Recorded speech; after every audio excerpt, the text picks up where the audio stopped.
Hello students. Today we are discussing about the time dependent Schrodinger wave equation.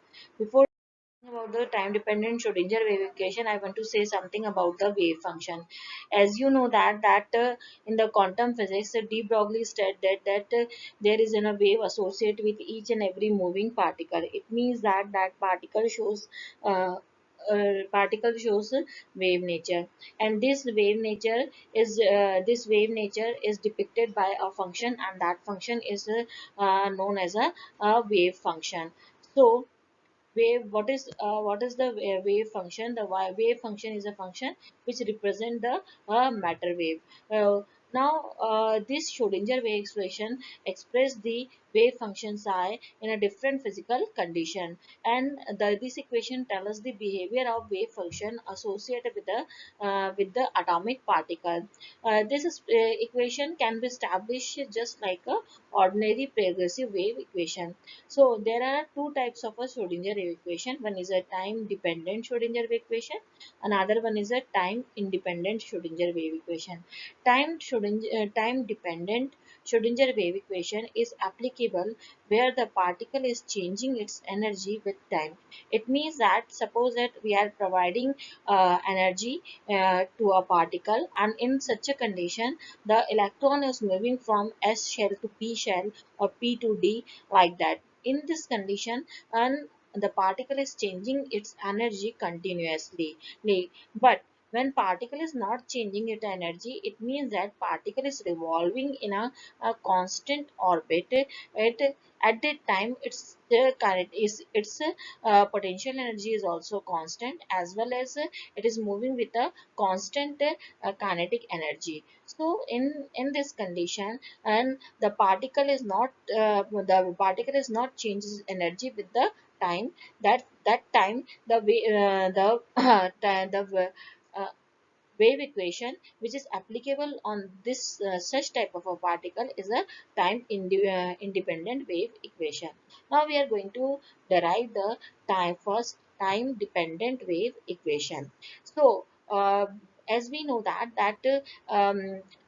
wave equations, this matter wave is a similar as a progressive plane progressive wave. So we know that the differential equation of plane progressive wave traveling in a with a velocity v in a x direction is given like that. In 12th class, you have studied some another equation or some another form of plane progressive wave, and that is represented by y is equal to a sine omega t.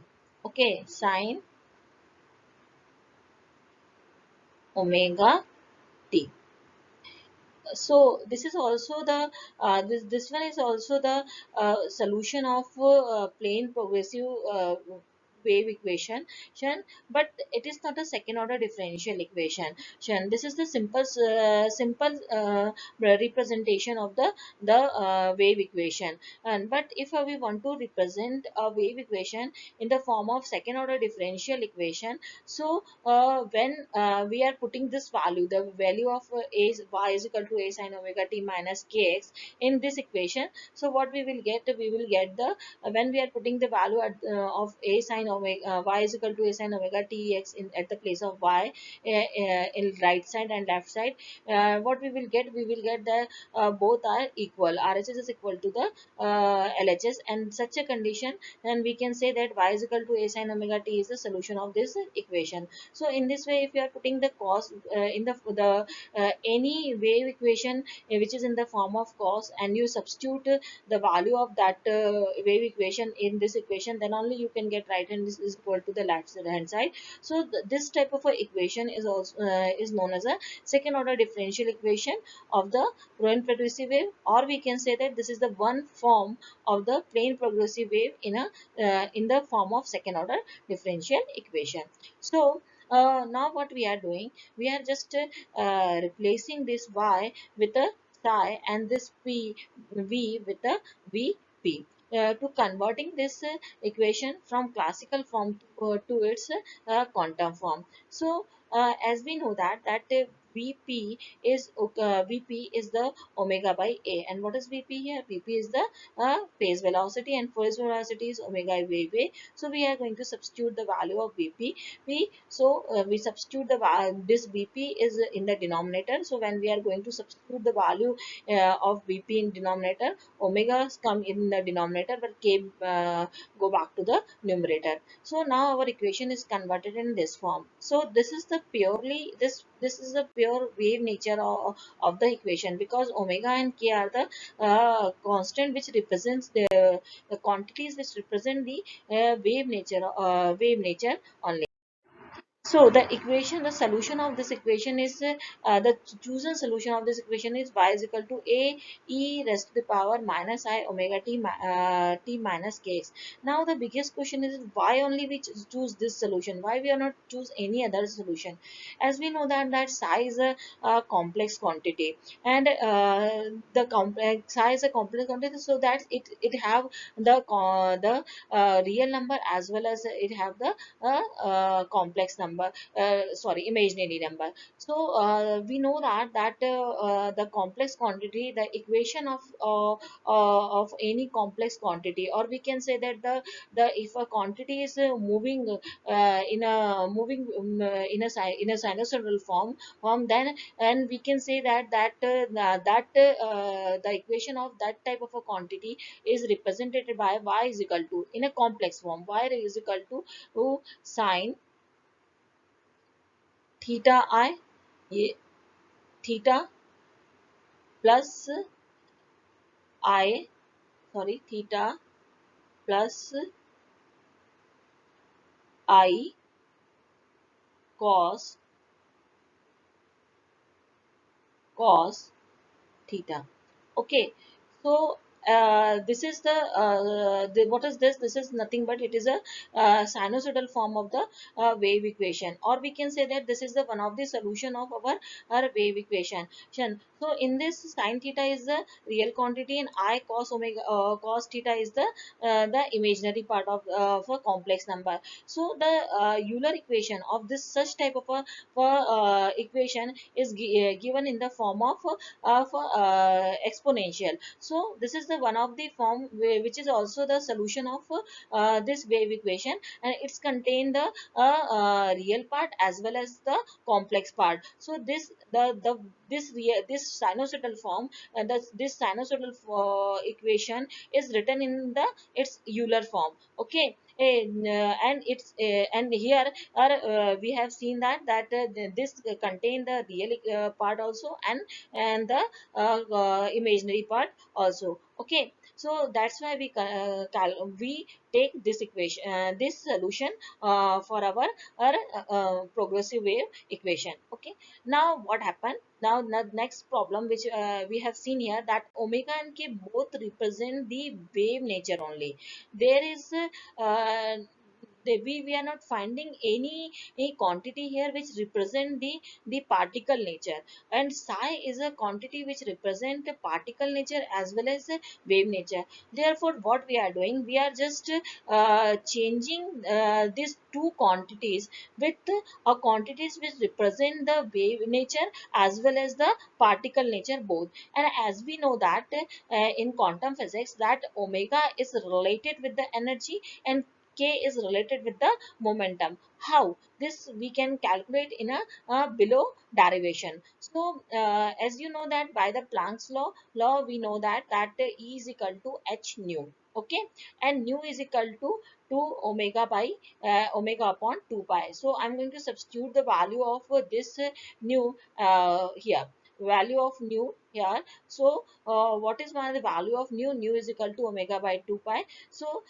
now E becomes h up omega by 2 pi. Now we know that h upon 2 pi is equal to what? H upon 2 pi is equal to h cut. So my equations become E is equal to h cut omega. Now what I want? I want a value of omega. So what is the value of omega from this equation? Omega is equal to E upon h cut. One E, we get the E.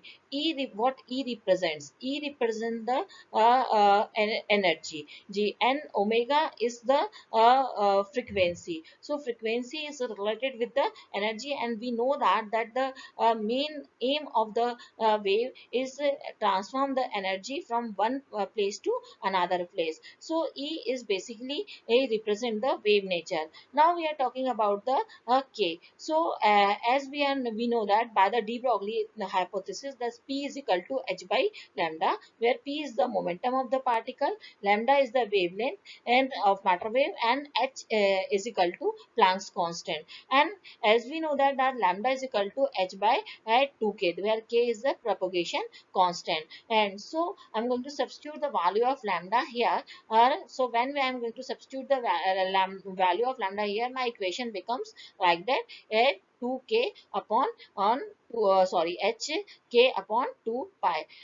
So what I want a value of k. So from this equation I am going to calculate the value of k. So what is my value, what is the value of k now? Now k is equal to p by h cut, and I said from where I get this h cut, as I explained before, that h upon 2 pi is equal to h cut. So this is the here we get the h cut. So h cut, p is equal to h cut by k, and what is the value of k? K is equal to p upon h cut. So from equation 2 we get the value of omega, and from equation 3 we get the value of k. Now see here, k is represent the wave nature, but p is represent the particle nature. So we get the particle nature as well as wave nature. So now we are getting the both thing from k, omega and k. So we are going to substitute the value of omega and k from equation 2 and 3 to equation number 1. So when we are going to substitute the value of omega, e by h cut is in the numerator, and p by h cut. So h cut here also, h cut is the in a numerator. So we take the h cut common, so that my equation what? Now my equation is becomes psi is equal to e raised to the power minus I h cut et minus px. Now see here, et is represent the wave nature, p represent the particle nature, and iota is there. It means that this whole equation is a complex, and psi, as we know that psi is a complex quantity. So this whole solution is also represent a complex quantity. Now we know that the total energy of the particle is equal to E is equal to P square by 2m plus v.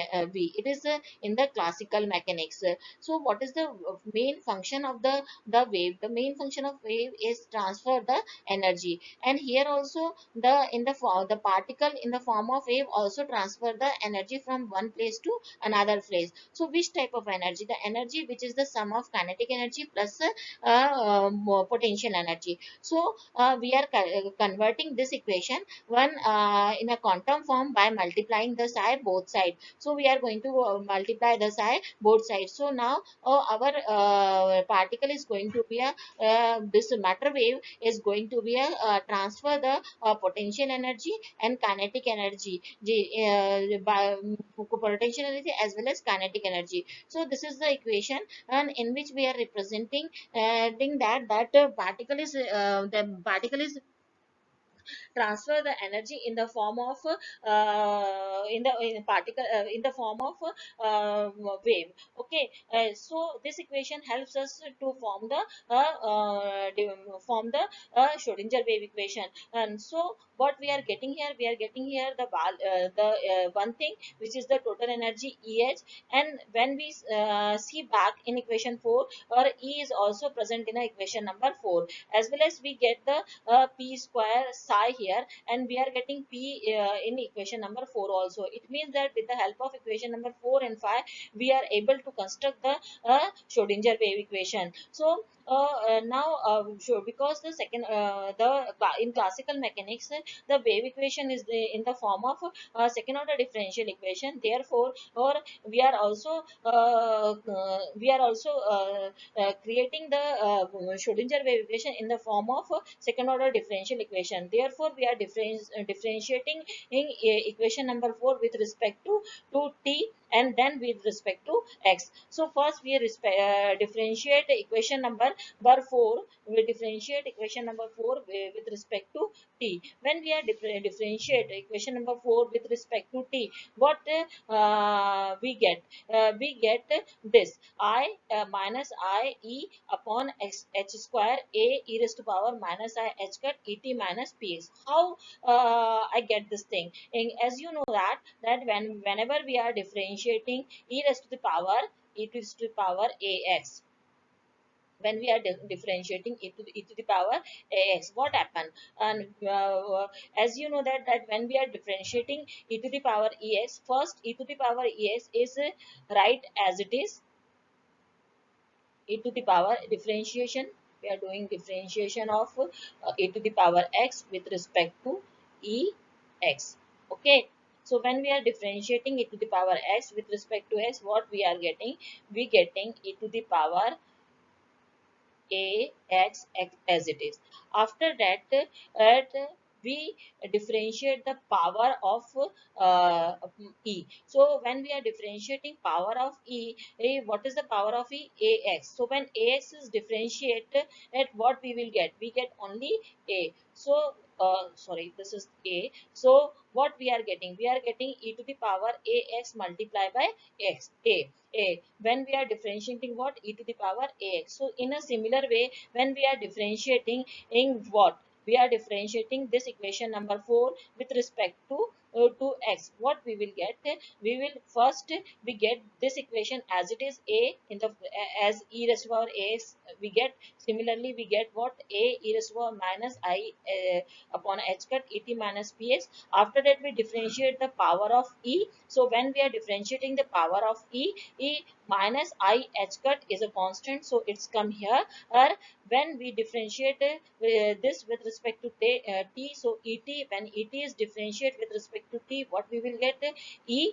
But here minus px, because x is not depending upon the t, so this term becomes 0. So after differentiating psi with respect to t, what we get I minus I e h cut a e raised to power minus I h cut et minus px. I think so you understood well this. Now what we are doing, that we are going to substitute the value of a e raised to power minus I h cut et minus px as as a psi. Why we are doing this? Why we are doing it? Because from equation and 4 we see that value of psi, we see that this value of psi I is equal to what? Is equal to a e raised to power minus h cut et minus px. And here also we get what?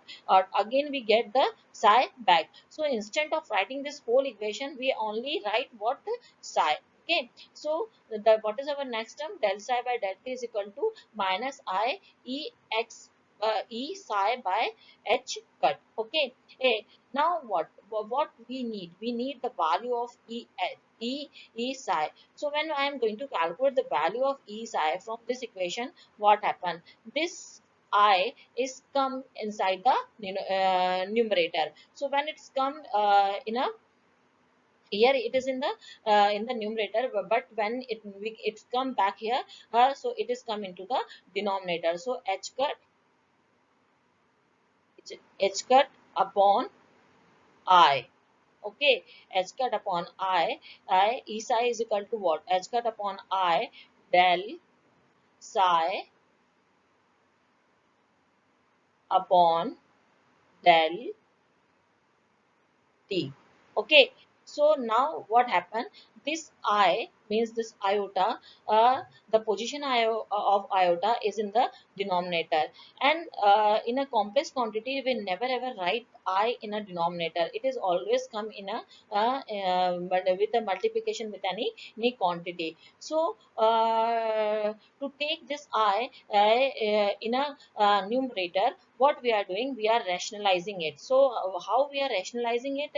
By multiplying in the above equation, the multiply the above equation with with I by I. So when we are multiplying this above equation by I, what happen? I multiply by I. This I multiply with this I becomes minus of 1. So minus is already existing here, and when my I multiply with the I, what we will get? Minus of 1. So minus minus become plus, and after that what happen? After that, that when h cut is multiplied with I, it's become I h cut. So my equation become del psi by del t e psi upon an I h cut. So E psi upon I h cut. And when we are calculating the value of E psi, now this E I is in a numerator, but when we are calculating the value of sorry, this I is in the denominator, but when we are calculating the value of E psi is come into the